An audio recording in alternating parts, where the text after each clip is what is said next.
Welcome to the first part of that green thing tutorial. After you log in, you will be on the home screen. At the top, it says that green thing for, well, you, on the left side. And there are 3 links on the right side, to the user manual, for changing your password and for logging out. In the main part of the home screen, there are groups of views. Which ones you see depends on your permissions. This is what a typical staff user sees. On the right side, there is a list of your recent actions. Since this is your first login, it is empty. That will change really soon. Let's open Music Publishers. You can click where it says Music Publishers or where it says Change. Both links lead to this screen. This is the change list view for Music Publishers.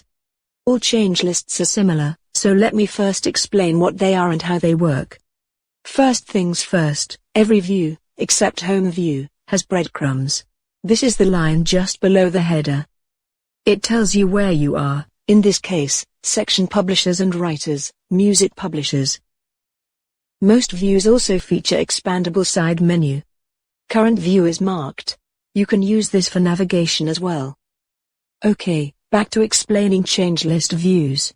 At the top left, it says select publisher to change. In other views it will say writer, work, etc.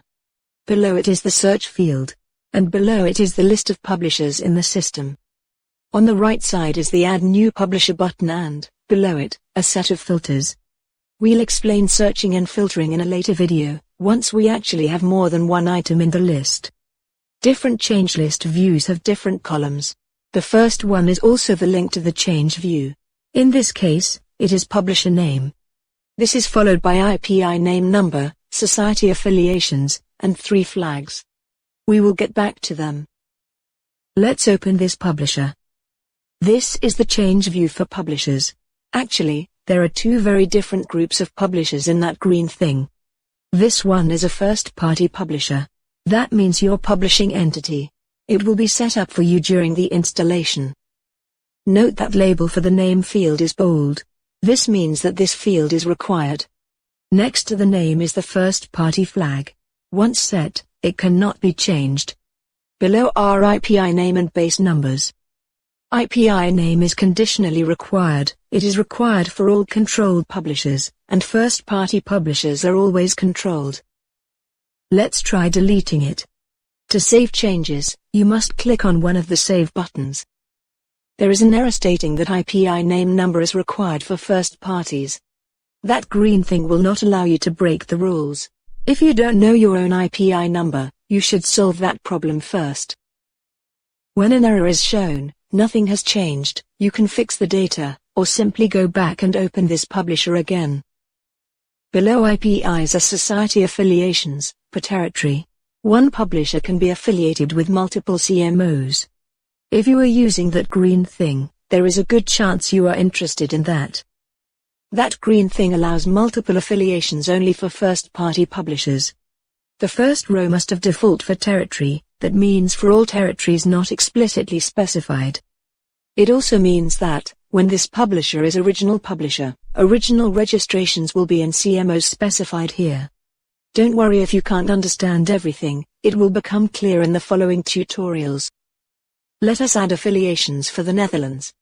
We click on Add, select the territory. It can be a country, but also territories like British Isles, North America, etc. Then we select the societies for performance and mechanical, sometimes also sync. For most countries, you would select the same society for both performance and mechanical.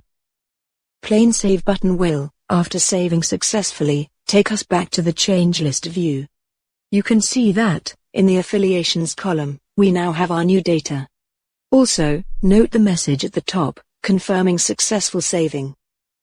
Back on Home View, my actions now say I saved this object several times.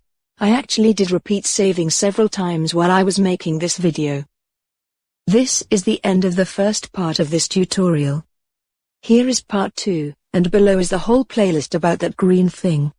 On our channel, we have many videos about music metadata and related tools. For most people, music metadata basics is the right place to start. It covers terms like musical work, ISWC, and CMO.